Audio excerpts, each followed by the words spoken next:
சீராக இருந்தால்தான் நம்முடைய எண்ணங்களும் செயல்களும் சிறப்பாக அமையும். ஆதலால் மனதை சீராக வைத்துக் கொள்வதற்கான தகவல்களை நம்மோடு பகிர்ந்து கொள்ள இருக்கிறார் டாக்டர் நம்பி அவர்கள். நிகழ்ச்சியில் நிறைவு பகுதியாக வரவிருப்பது மனமே மனமே.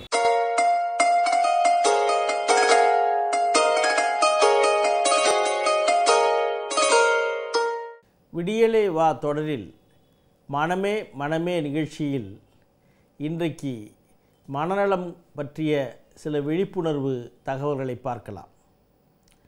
ஆண்டுதோறும் அக்டோபர் 10ஆம் நாள் உலக மனநல நாளாக அனுசரிக்கப்படுகிறது.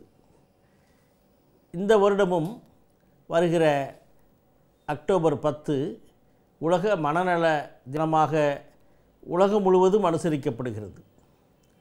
இந்த வருடத்திய ஒரு குறிக்கோள் டிக்னிட்டி இன் மென்டல் ஹெல்த் என்று அறிவிக்கப்பட்டிருக்கிறது. அதாவது மனநலம் பெற்று இருப்பது மக்களுக்கு ஒரு பெருமிதம் தருகின்ற ஒரு நிகழ்ச்சி, செயல், அல்லது மனநலம் ஒரு கௌரவம் சார்ந்த ஒன்று என்கிற ஒரு பொருள்படும்படியான ஒரு நோக்கம் இந்த வருடம் அறிவிக்கப்பட்டிருக்கிறது. நாம் ஒன்றை தெளிவாக புரிந்து கொள்ளுதல் அவசியம். மனநோய் இல்லாமல் இருப்பதே மனநலம் என்று கருதிவிட முடியாது. மனநலம் பெற்றிருத்தல் என்பது ஒரு ஆக்கபூர்வமான நேர்மறையான ஒரு தகுதி, அதாவது ஒரு பாசிட்டிவ் குவாலிட்டி என்று சொல்லலாம். நேர்மறையான ஆக்கபூர்வமான எண்ணங்களும் பயனுள்ள செயல்களும் யாரிடம் இருக்கிறதோ அவர் மனநலம் உள்ளவராக கருதப்படுவார். மனநலம் பெற்றிருத்தல் என்பது ஒரு மனிதனின் தனித்தகுதியாகும்.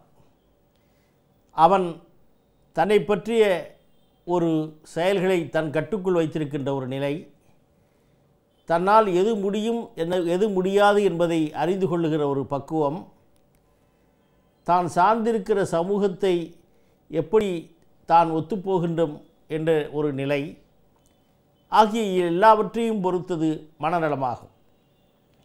தான் மட்டும் இன்புறாமல் தான் சார்ந்திருக்கிற சமூகத்திற்கும் பயன்படும்படியான ஒரு தொண்டினை செய்வது, மற்றவர்களும் பயன்படுயான ஒரு தொண்டினை செய்வது, அதுதான் மனநலத்தின் ஒரு மாண்பாகும். அன்பர் பணி செய்ய என்னை ஆளாக்கி விட்டுவிட்டால் இன்ப நிலை தானே எய்தும் பராபரமே என்கிற தமிழ் சித்தாந்தமும் இந்த அடிப்படையில் தான் இருக்கிறது. மனநலம் என்பது மனிதனுக்கு இந்த உலகத்திலே இருக்கிற பெரிய செல்வம். அதனால்தான் திருவள்ளுவர் மனநலம் மண்ணுயிர்க்கு ஆக்கம் என்றார். வேறு எல்லா விதமான செல்வங்களை விட மனநலம் பெற்றிருத்தல் அவனுக்கு ஒரு நிறைவை தரும், மகிழ்ச்சியை தரும். அவனும் நன்றாக இருக்க முடியும், அவனோடு சேர்ந்து இருக்கிறவர்களும் நன்றாக இருக்க முடியும். வேறு எத்தனை வசதிகள் இருந்தாலும், வாய்ப்புகள் இருந்தாலும், பதவியில் இருந்தாலும், புகழ் இருந்தாலும் மனநலம் இல்லாவிட்டால் அந்த மனிதன் நிம்மதியாக இருக்க முடியாது. அதுதான் நிதர்சனம். ஆக மனநலம் பெற்றவர்கள் என்பது பார்க்கும் பொழுது உலகத்திலே முழுமையான மனநலம் பெற்றவர்கள் யார் என்று பார்க்கும் பொழுது மிக மிகச் சிலரே இருப்பார்கள். நீங்கள் மனநோயாளியா என்று கேட்டால், மனநோயினால் பாதிக்கப்பட்டிருக்கிறார்கள் என்று கேட்டால் இல்லை என்று உடனே சொல்வார்கள். ஆக மனநோயினால் பாதிக்கப்பட்டவர்கள் வெகு சிலர். ஆனால் மனநலம் முழுதும் பெற்றவரா என்றால் அது மிக மிக அரிது. ஒரு சில மக்கள்தான் அந்த முழு பண்புகளும் பெற்று மனநலம் முழுதும் பெற்றவர்களாக இருக்கிறார்கள். மற்றவர்களெல்லாம் மனநோய் இல்லாதவர்களாக இருப்பார்கள். அதனாலேயே அவர்கள் மனநலம் படைத்தவர்களாக ஆகிவிட முடியாது. மனநலம் என்பது ஒரு தனிப்பட்ட மனிதனின் பண்பாகியதால் அந்த மனநலம் பாதிப்பு ஏற்படும் பொழுது அந்த மனிதன் பாதிக்கப்படுகிறான், அவன் இருக்கிற குடும்பம் பாதிக்கப்படுகிறது, அந்த சமூகம் பாதிக்கப்படுகிறது, அந்த நாடும் பாதிக்கப்படுகிறது. மனநல பாதிப்பு என்பது உளவியல், சமூக, பொருளாதார நிலைகளின் பாதிப்பை சார்ந்தது. ஒரு சாதாரண ஒரு துன்ப நிலை.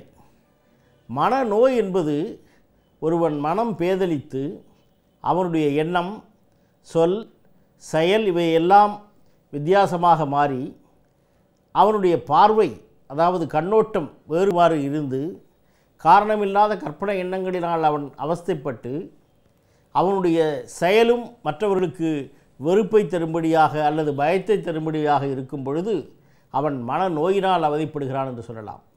ஆக மனநலம் பாதிக்கப்பட்டவர்கள் நிறைய பேர் இருக்கிறார்கள்.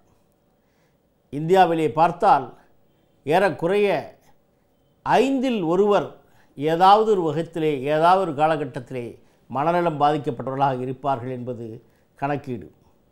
அதாவது ஏறக்குறைய 20% இந்தியர்கள் மனநல பாதிப்பினால் அவதிப்பட்டிருக்கிறார்கள்.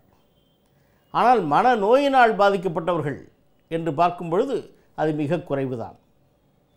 ஆக மனநல பாதிப்பு என்று பார்க்கும் பொழுது அது பலவிதமான இன்னல்களை அந்த மனிதனுக்கு உண்டாக்குகிறது.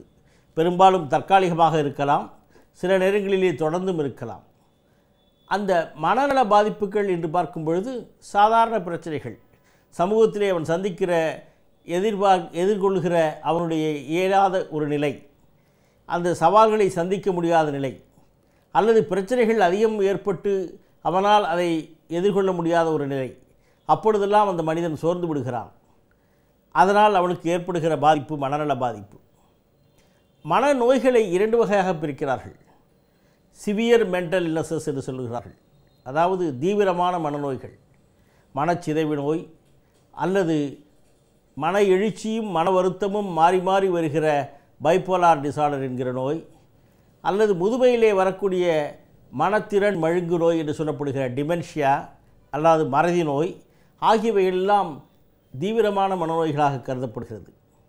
சாதாரண மன வருத்தம், மனச்சோர்வு, மனப்பதட்டங்கள், காரணமற்ற பயங்கள், விபரீத பயங்கள், ஒத்துப்போக முடியாத நிலை, அல்லது ஒரே எண்ணங்கள் திரும்ப திரும்ப மனதை ஆட்டிப்படைக்கின்ற நிலை, எந்த ஒரு வியாதியும் இல்லாத போதே ஏதோ இருப்பதாக நினைத்து கொண்டு அவஸ்தைப்பட்டு கொண்டிருக்கிற நிலை, இவையெல்லாம் சாதாரண மனநோய்கள். அதாவது காமன் மென்டல் டிசார்டர்ஸ் என்று உலக சுகாதார நிறுவனம் பிரித்துகிறது. ஆக தீவிரமான மனநோயினால் அவதிப்படுபவர்கள் ஏறக்குறைய 1லிருந்து 3% பேர் இருக்கிறார்கள் உலகம் முழுவதும், இந்தியாவிலும் கூட. சாதாரண மனநல பாதிப்புகள், அதாவது காமன் மென்டல் டிசார்டர்ஸ் என்று சொல்பவர்கள் ஏறக்குறைய 15லிருந்து 20% பேர் இருக்கிறார்கள்.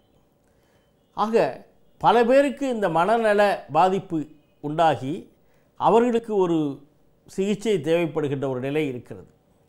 நம் நாட்டிலே இந்த சிகிச்சை பல நேரங்களிலே அது சென்று அடைவதில்லை, அல்லது மறுக்கப்படுகிறது, அல்லது மறைக்கப்படுகிறது.